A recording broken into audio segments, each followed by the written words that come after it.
Hey friends, hey loves, it's Brandy here. And I wanted to pop into your SMS today because I had a recent really interaction with a reflector. And if you're familiar with human design, you know that there's 5 energy types or non-energy types, and a reflector is one of them.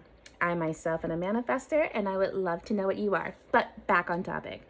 So we had a conversation, and with reflectors, she often gets misclassified initially. People are like, oh, you must be this, oh, you must be that. And the truth is, being part of being a reflector is that she reflects back, right? She also is able to pick up on the energy and the personality and the sounds and the tones of all the other people around her constantly.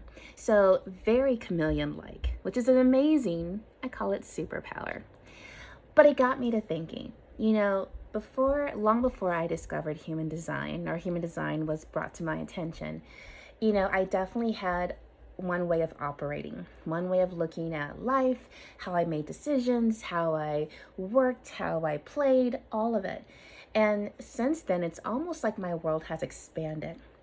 And I realized that a lot of things that I thought were written in stone, this is just how I am. Yes, some of that may have been true, but there's also a whole world out there that I get to play around in now.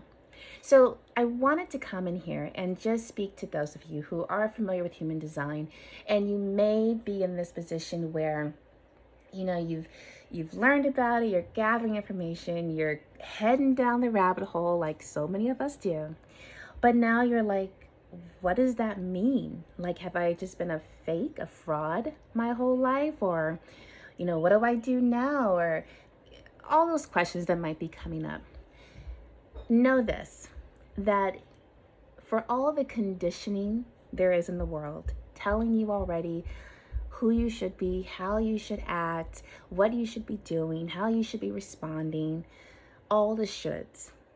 There is also a conditioning that can come with human design.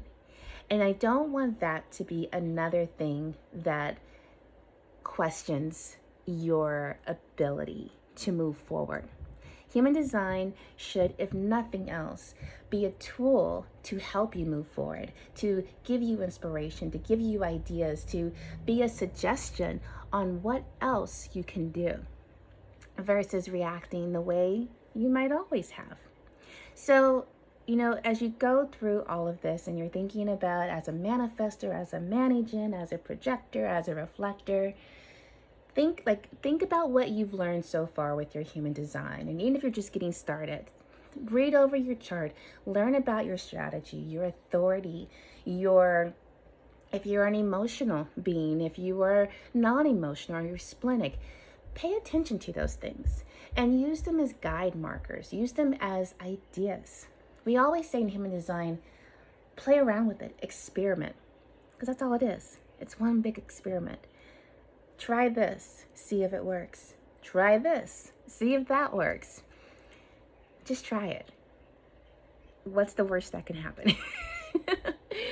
And, when you get in those moments where you're just not sure how you should be acting, or what is the real you, it's in those moments that you step away and you take a break and you go somewhere by yourself. You go for a walk, you meditate, but you do something where it's just you and you're not being around other energies to be influenced, so that you can really tap in and really know for yourself, do I want this? Do I like this? Is this really pulling my heart? Does this feel good? And when you get those answers, that's how you know it's from a true space. That's how you know it's from a place that is authentic and real for you. Human design is meant to be a tool, not another should in your should box. So get rid of that. Hope this helps. Have an amazing day, and I'll talk to you soon. Bye for now.